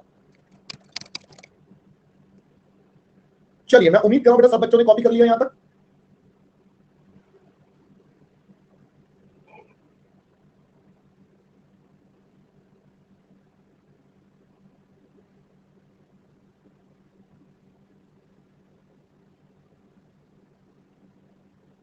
चलिए जी, let us move to the next one. आइए बच्चा, अब हम चलते हैं बच्चा नेक्स्ट वन। तो ये हमने अभी क्वेश्चन करा 26, नाउ इट्स टर्न फॉर 27। आइए देखिए बेटा, पहले तो देख लेते हैं, लगभग 3 पेजेस में या 3 स्लाइड्स में ये क्वेश्चन जा रहा है, तो आपके पास मेरे ख्याल से बेटा डेटा होना चाहिए, है ना। चलिए पढ़ते हैं पहले बेटा क्वेश्चन क्या कहता है। SK Limited is thinking of replacing its existing machine by a new machine which would cost 60 lakhs। ध्यान से पढ़ना, इसमें बड़े सारे पॉइंट्स हैं, इस क्वेश्चन में बहुत सारे पॉइंट्स हैं, तो ध्यान से पढ़ लेना बेटा ये क्वेश्चन। चलिए कहता है company's current production is 80,000 units, अभी कंपनी बेटा 80,000 यूनिट बेचती है, and is expected to increase to 1 lakh units, और ये बढ़कर बेटा कितना हो जाएगा 1 lakh units if the new machine is bought, अगर हम नई मशीन खरीदते हैं। तो बेटा अब की बार हमारे नंबर ऑफ यूनिट्स में भी बदलाव आ रहा है, अब की बार हमारे नंबर ऑफ यूनिट्स में भी बदलाव आ रहा है। भाई एक मिनट रुक जाओ, पहले ना कुछ डाउट बॉक्स भर दिया कुछ बच्चों ने, पहले मैं इसको खाली कर लूं, फालतू के डाउट्स होंगे वैसे तो इसमें आधे, तो मैं एक बार ना देख लूं यार, किसी का मिस ना हो जाए, पता चले अगला क्वेश्चन स्टार्ट हो गया और ये बच्चे अभी रो ही नहीं, डाउट्स नहीं हुए। वैसे तो कोई डाउट ही नहीं लग रहा है, ये क्या है sir, cash flow from sale of assets, तो बेटा संगीता आपको ना पुराना टॉपिक पढ़ना पड़ेगा बेटा, आप ना एक बार एग्जांपल देखना, जो मैंने आपको टेबुलर फॉर्म में पूरा एग्जांपल आपको ना ये पूरा कॉन्सेप्ट बताया था, पूरा कॉन्सेप्ट बताया था, तो बेटा वो देखना। बच्चे अंशिका बेटा 1 लाख तो एग्जिस्टिंग मशीन का था ना, वो तो बेटा था ही ना, 10 - 0/10 वो तो 1 लाख था ही ना बेटा एग्जिस्टिंग का, वो तो एज इट इज रहेगा, ठीक है। चलिए आते हैं बेटा क्वेश्चन नंबर 27 पर देखिए। तो पहली बात बोल रहा है नई मशीन खरीदेंगे 60 लाख रुपए की, जिससे 20,000 यूनिट बढ़ जाएंगे, ठीक है, जिससे 20,000 यूनिट्स बढ़ जाएंगे। Selling price of the product would remain unchanged at 200, selling price 200 ही रहेगा। Following is the cost of producing 1 unit of product using both the existing and new machine. भाई आपको एक्जिस्टिंग और न्यू मशीन का data दे दिया, ये existing के 80,000, नई मशीन के 1 लाख, ये एक कॉस्ट वाइज डिफरेंस है, मुझे इसका कोई काम नहीं है फालतू में, मैं तो इन्हीं से लेकर चलूंगा, या आपको डिफरेंस लेना वो भी ले सकते हो, कोई दिक्कत नहीं है, जैसे अच्छा लगे आप वैसे ले सकते हो। चलो बट हम यहाँ पर इसका इस्तेमाल नहीं कर सकते, क्योंकि ये सब 1 लाख से मल्टीप्लाई होने हैं, ये सब 80,000 से होने हैं, तो अगर मैं डिफरेंस लूंगा तो कितने से करूंगा वो कंफ्यूजन हो जाएगा, तो बेटर है इसको इग्नोर ही मारो। ओके सर आगे। Existing machine has an account book value of 1 lakh and it has been fully depreciated for tax purpose। क्या मतलब है बेटा इस लाइन का, कोई बता सकता है?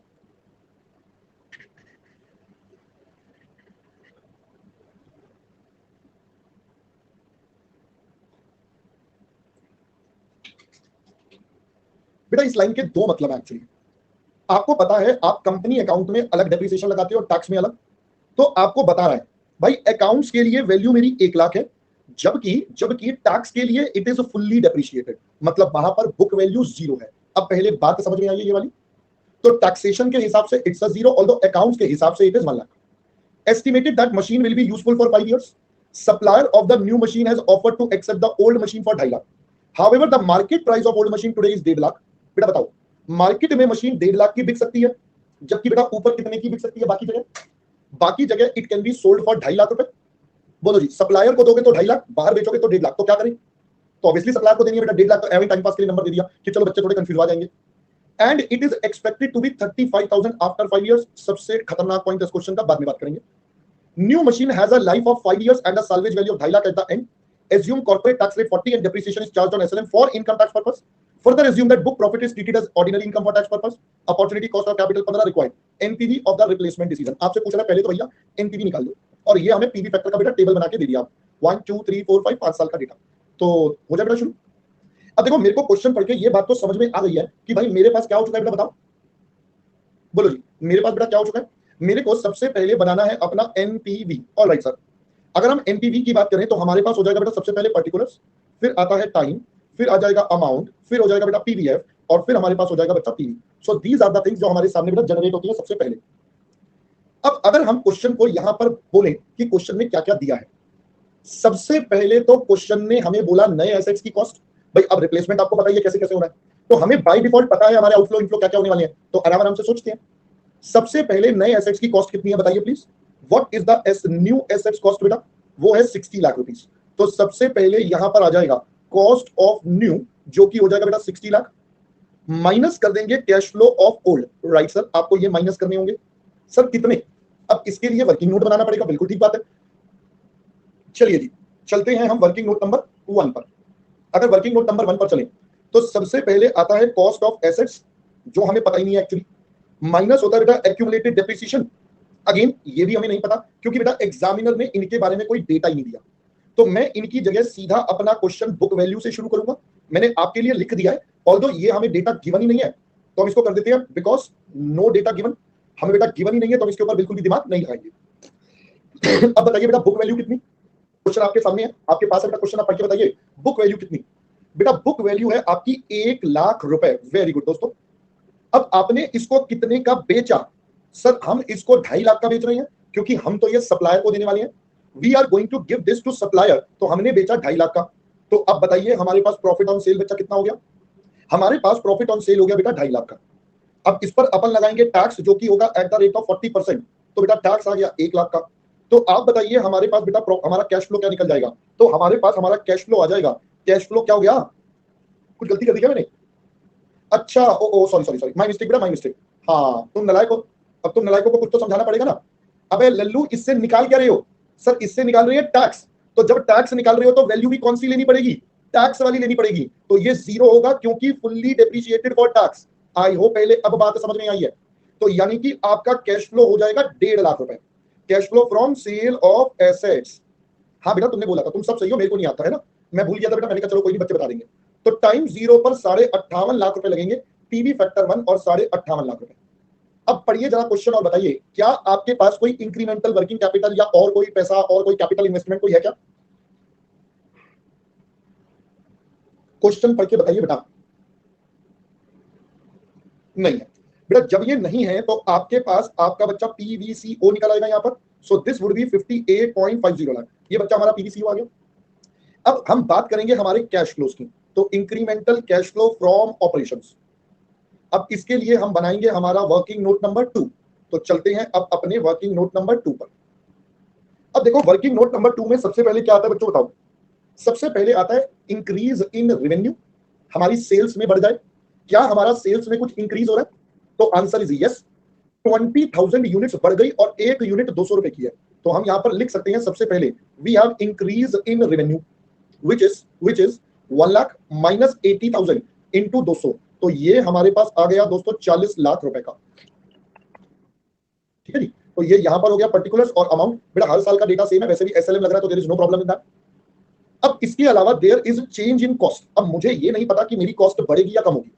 ऑब्वियसली हमें पता है कि कॉस्ट बढ़ेगी क्योंकि नंबर ऑफ यूनिट्स बढ़ गए, क्योंकि नंबर ऑफ यूनिट्स बढ़ गए तो हमारी कॉस्ट तो बढ़ेगी। तो आइए जरा इसकी वर्किंग करते हैं।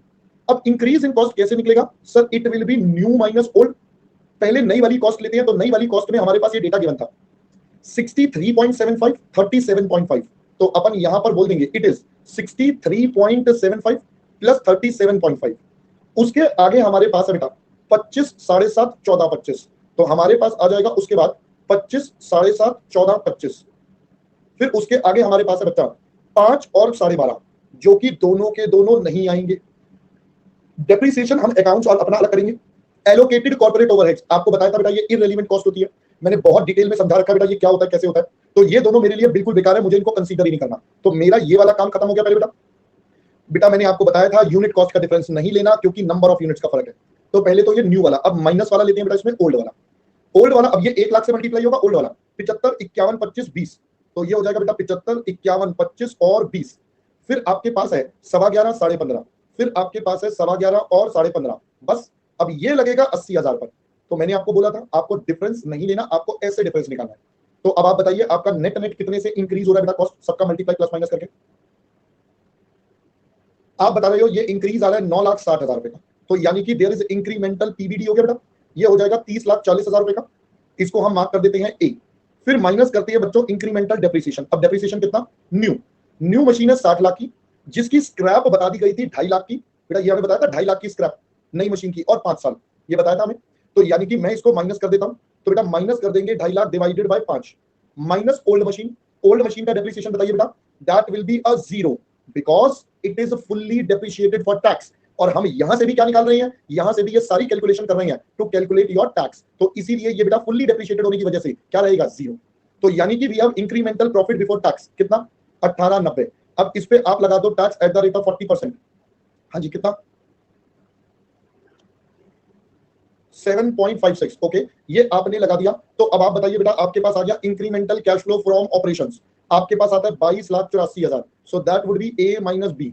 अब ये हर साल सेम है, तो बेटा ये यहां पर आ जाएगा 1 से 5 साल 22,84,000, 5 साल का डेटा था ना, प्रोजेक्ट 5 साल का है, राइट। अब इसका एन्युटी फैक्टर आपको यहां से लेना है। क्वेश्चन ने बोला था कॉस्ट ऑफ कैपिटल 15% है, तो बेटा ये आपको इन सबका टोटल करना पड़ेगा, आपको दोस्तों इन सबका टोटल करना पड़ेगा। तो बताइए बच्चा टोटल कितना आ जाएगा 3.352। फिर गलती कर रहे हो आपने, ये सब कैलकुलेटर पे करा है, मैंने बोला इनका टोटल करो, आप कैलकुलेटर के शॉर्टकट लगा रहे हो। देखो बेटा यही आप गलतियां करोगे, मैंने बोला था जब क्वेश्चन डेटा देगा so we have to go by whatever is given 3.3522, क्योंकि मुझे 4 डेसिमल प्लेस तक गिवन है तो मुझे वही लेना पड़ेगा। 3.3522 जो भी आएगा खेल लेना।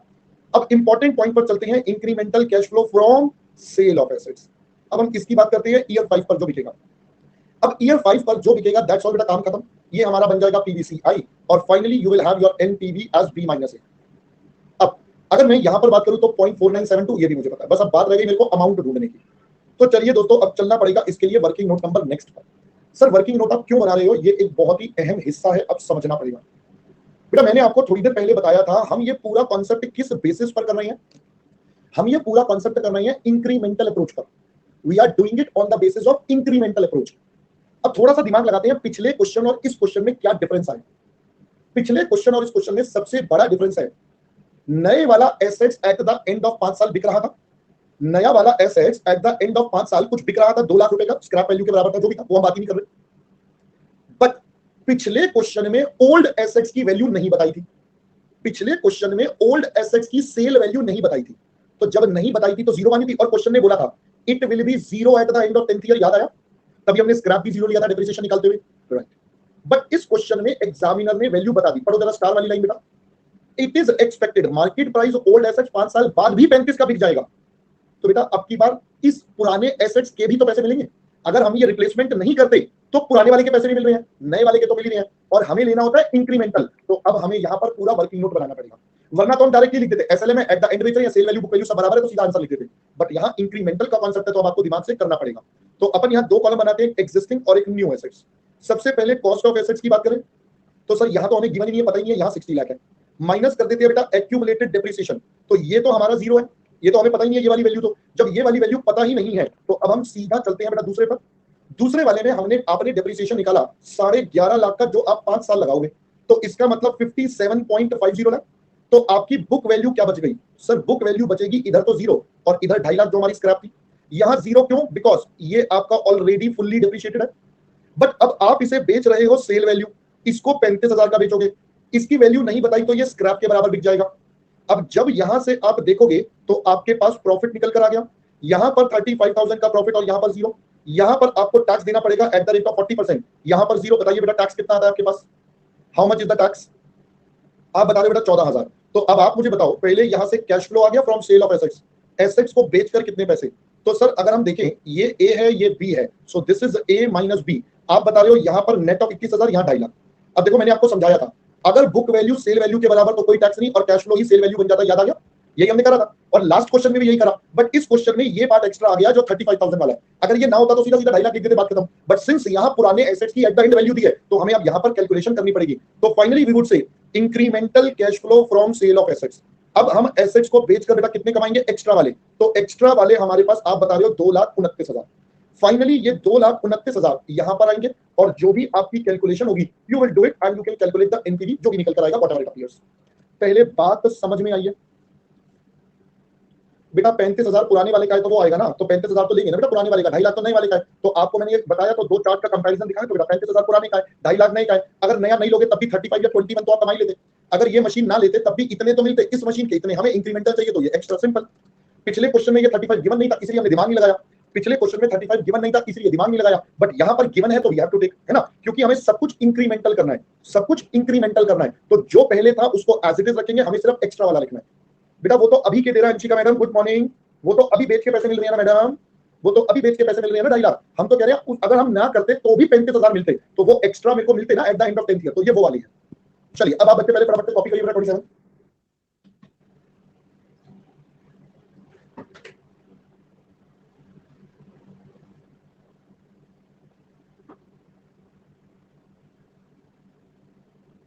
बेटा कर सकते हैं बट आपको पेपर में बेटा इंक्रीमेंटली करना है। दूसरी अप्रोच बेटा बहुत बड़ी हो जाएगी, ऐसे समझ तेरे को पहले एग्जिस्टिंग का एनपीवी निकालना पड़ेगा, फिर नए वाले का एनपीवी निकालना पड़ेगा, फिर देखना पड़ेगा। इतना दिमाग कौन लगाएगा बच्चा? इतना ना टाइम होता है किसी के पास ना इतना मेहनत करेंगे। तो everyone will look for only the incremental approach, got it? चलो मुबारक हो बेटा यश, आप बच्चे कॉपी करो, जिस coming I am coming back in a minute, आप तब तक कॉपी करो बेटा।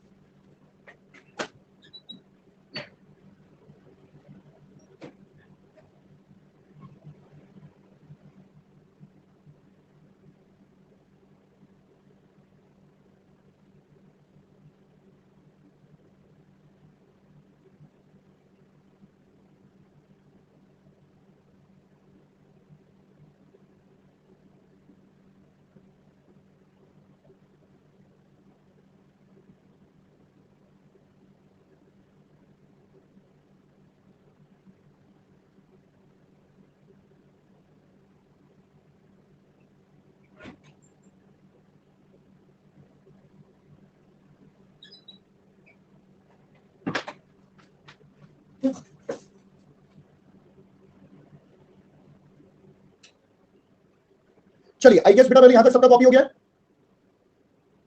अबे ये भी कॉपी नहीं करना लायक, जल्दी कर चलो बच्चा।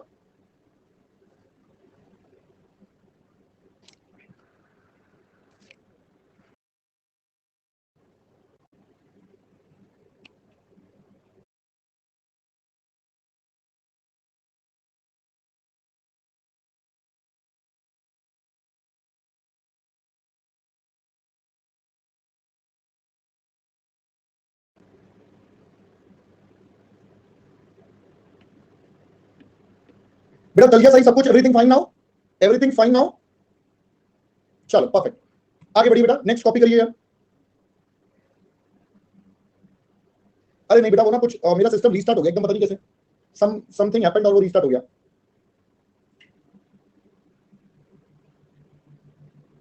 पूजन मेरे में ऑल्ट F4 नहीं चलता।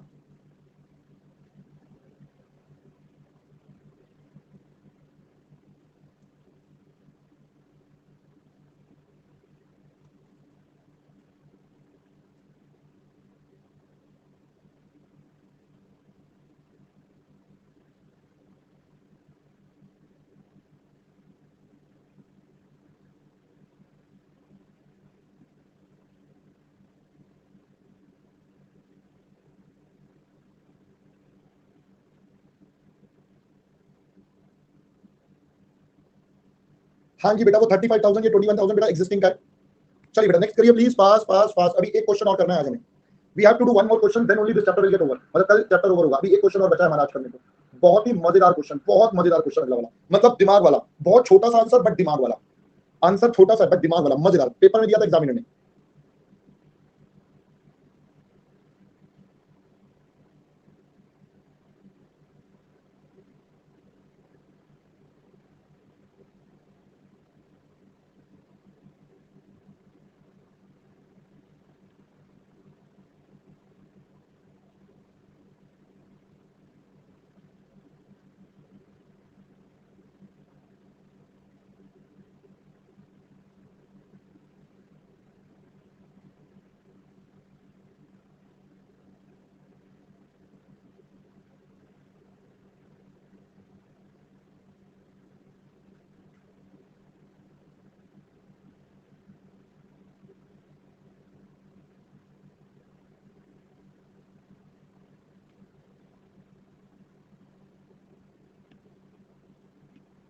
हो गया बच्चों कॉपी?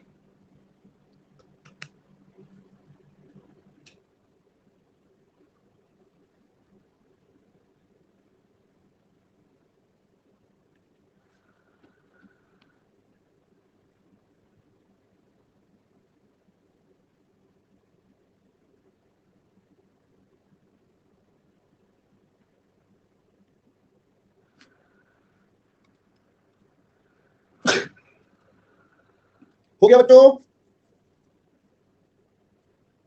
करिए बेटा लास्ट, जल्दी जल्दी जल्दी, लास्ट स्लाइड।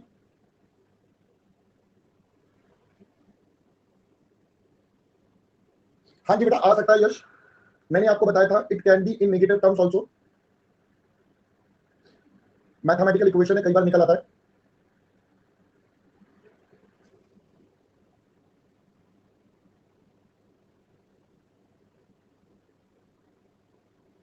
बेटा आपकी मर्जी है, लिख दो, कोई दिक्कत नहीं है।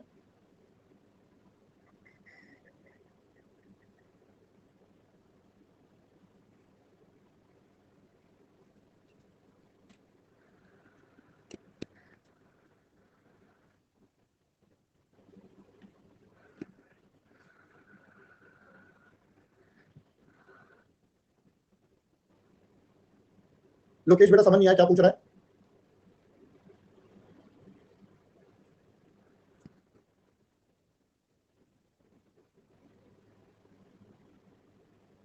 बेटा ऋतिक मैंने बताया था नेगेटिव का मतलब बेटा कुछ नहीं है, वहां पर ना कुछ गलत है, वो मैथमेटिकल एरर है, यू कैन से, तभी तो हमने एमआईआर की टेक्निक बनाई।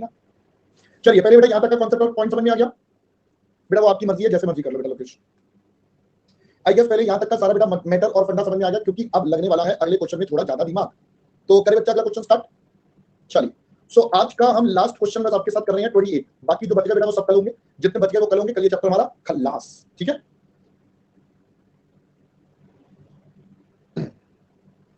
चलो अब हम चलते हैं बेटा हमारे पास 28 last question for the day. अच्छा अरे रुको रुको रुको रुको रुको, देखो मैं भूल गया ना, आप बच्चे मुझे बताते भी नहीं है सर, ये तो क्वेश्चन का ए पार्ट था, ये तो क्वेश्चन का ए या फर्स्ट पार्ट था। कहता है अब आईआरआर निकालो। अब बताओ आईआरआर निकाल सकते हो आप?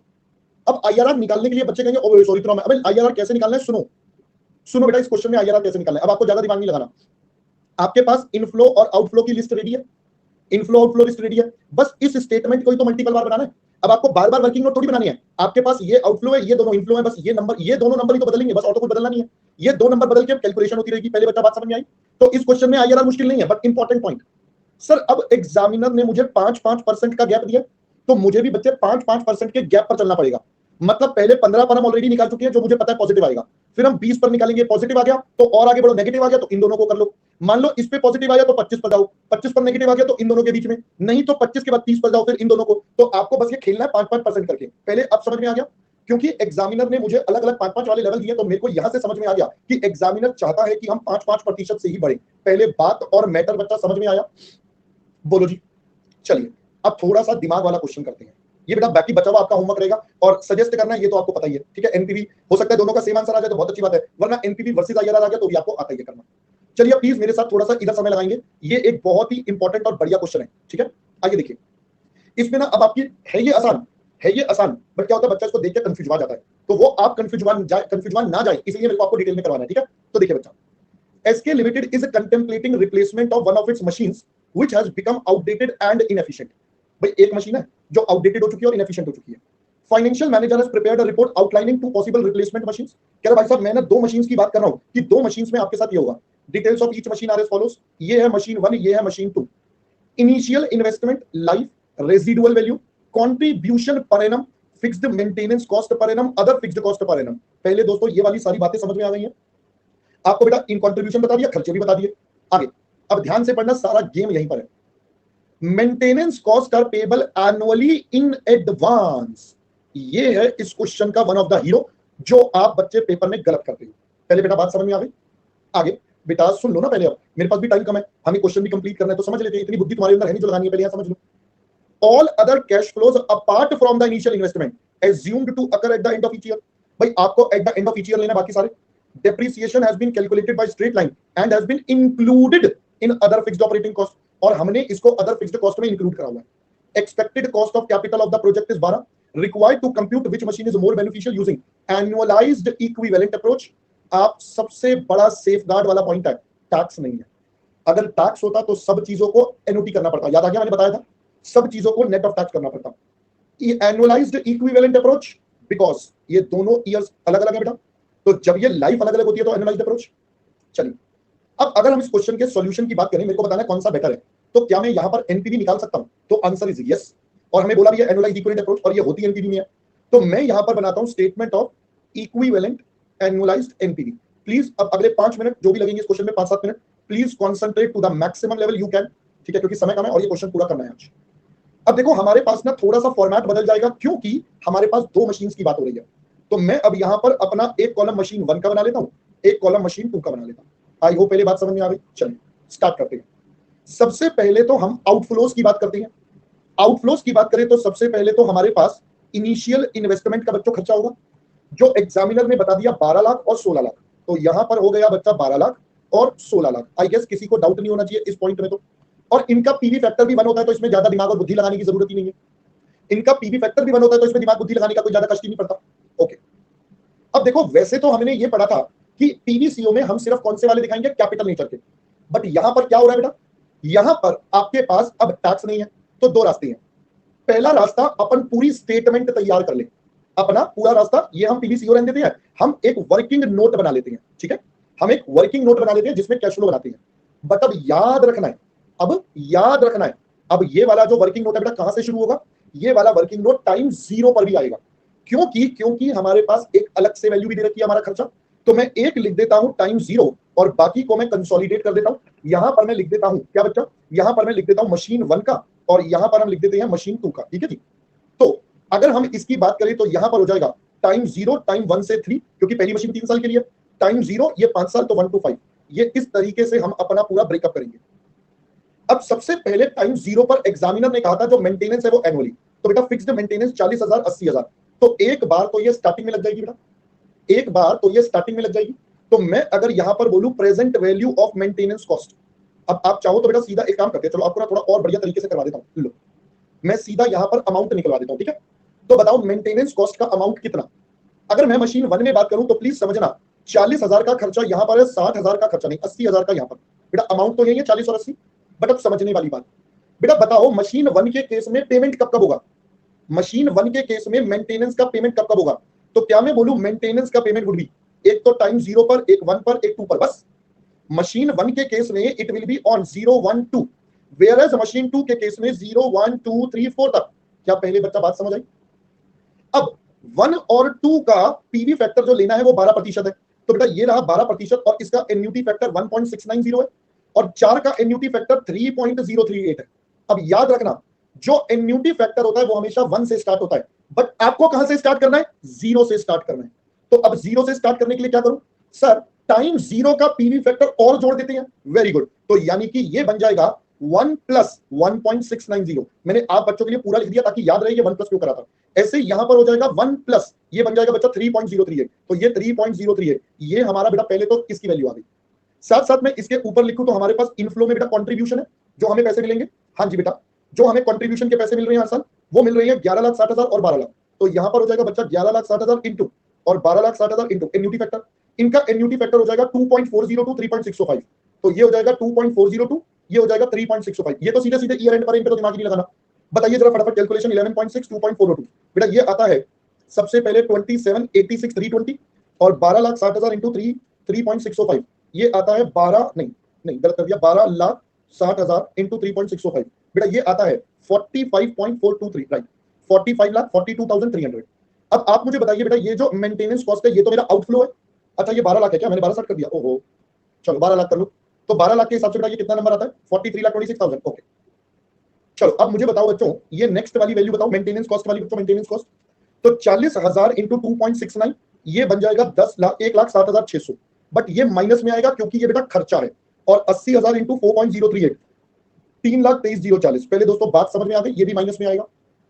चलो अब इसके बाद सर अगला खर्चा हमारे पास है हमारा अदर फिक्स्ड कॉस्ट, बट इसमें डेप्रिसिएशन इंक्लूड है। अब डेप्रिसिएशन तो पे नहीं होता तो उसको मारो गोली। तो अब हम यहां पर लेंगे present value of other fixed cost. अब पहले वाले केस में बात करें तो अमाउंट है बेटा 7,20,000, डेप्रिसिएशन कितना, तो हम कहेंगे सर 7,20,000 माइनस 12,00,000 1,20,000 3 साल, ये डेप्रिसिएशन है। और इसका एन्युटी फैक्टर 2.402, ये at the end of the year ही रहेगा। सिमिलरली इधर बात करें तो यहां पर बच्चे 6,10,000 16,1,5, तो यहां पर हो जाएगा 6,10,000 16,00,000 1,00,000 और 5 साल, और इसका annuity factor 3.605 at the year and रहेगा। तो अब आप बता दीजिए, ये आप बता रहे हो 864,720, ये बता रहे हो बेटा 11,17,550।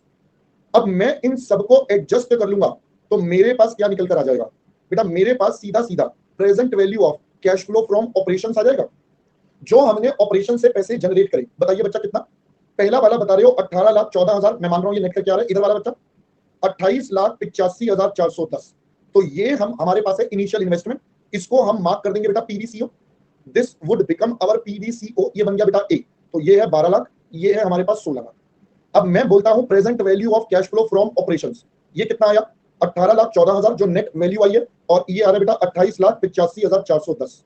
आई गेस पहले यहां तक की बात आप सबको समझ में आई है। फाइनली बेटा last item present value of cash flow from sale of assets, tax नहीं है तो जितने पैसे मिलेंगे बेटा वही हमारा कैश फ्लो। यहाँ 1,20,000 है, यहाँ 1 लाख है, यहाँ पर 3 साल का 0.712 0.567 0.712 0.567, तो ये तो आ जाएगा 56,700। ये वाला बता दो बेटा कितना आता है 85,440। मैं इन दोनों का टोटल कर दूंगा तो बेटा मेरे पास क्या निकल आएगा सर, आपके पास आ जाएगा PVCI which will become B. तो बताइए बच्चों कितना कितना आ रहा है फटाफट पीवीसीआई, 29,42,110, और ये वाला बच्चा पहला वाला 18,99,440। तो अब आप मुझे बताओ क्या हम एनपीवी निकालने के लिए रेडी हैं। So NPV would be 6,99,440 and here it will be 13,42,110, right. मुझे तो इक्विलाइज्ड निकालना है, तो मैं यहां पर पीवीएफ से डिवाइड करूंगा, जो कि हमारे पास हो जाएंगे बेटा 3 साल का 2.402 3.605, तो 2.402 3.605। अब आपके पास इक्विवेलेंट एनुअल एनपीवी आ जाएगा, प्लीज बता दीजिए बेटा कितना, 291,191, ओके, और इधर वाला 372,291। तो बताइए बच्चा आपका एनपीवी इसमें ज्यादा है तो आप किसको रिकमेंड करोगे, मशीन 2 को। पहले बच्चा बात और कॉन्सेप्ट समझ में आया, क्वेश्चन बहुत सिंपल था, बस पॉइंट भर भर के थे, जहां पर आपका बिगिनिंग वाला पॉइंट था। मैंने आपको ये स्टार्टिंग में बताया था बिगिनिंग वाली बात, और मैं बता रहा हूं 90% बच्चों को ये पता ही नहीं होती कैसे करना है, how to handle it. This was December 21 question for you, this was December 21 question for you, ये दिसंबर 2021 में आया था आपके पेपर में। सिंपल क्वेश्चन बट मजेदार, ठीक है। चलो आज की क्लास हम यहीं पर वाइंड अप करते हैं। अब आप इसे अपने आप एक बार घर पे कंप्लीट करना, छोटा सा था बेटा, इसमें अपने आप कंप्लीट करना, ये छोटा सा क्वेश्चन था, अपने आप कर सकते हो, ठीक है। अब कल आप अपना होमवर्क कंप्लीट कर लेना सारा। कल मैं सबसे पहले आपको आगे का जो बचा हुआ पार्ट है वो करवाऊंगा, फिर होमवर्क डिस्कस करेंगे और चैप्टर को बेटा क्लोज करके नया चैप्टर स्टार्ट कर देंगे, ठीक है। तो कल हम नया चैप्टर भी स्टार्ट कर देंगे आपके साथ, और कल हम करते हैं बेटा बाद में, ठीक है। चलो जी, bye bye bye bye bye bye. हाँ यार, वो एक क्वेश्चन बचा करवा दूंगा यार, मैं बहुत बिजी चल रहा हूँ कुछ चीजों को लेकर, कर दूंगा यार, वो एक क्वेश्चन बचा मुझे पता है। लो स्क्रीनशॉट ले लो बेटा, ये पॉइंट नंबर 1 है और ये स्लाइड नंबर 2 है, ठीक है। क्लास के बाद आप ये कर लेना। और एक बच्चा कहता है कोई बात करनी है बेटा, व्हाट्सएप पर मैसेज छोड़ दो या टेलीग्राम पर छोड़ दो, आपको रिप्लाई मिल जाएगा। अभी बात नहीं कर पाऊंगा, आप मैसेज ड्रॉप करके छोड़ दो, ठीक है। चलो बच्चा, bye bye bye bye bye bye, see you tomorrow.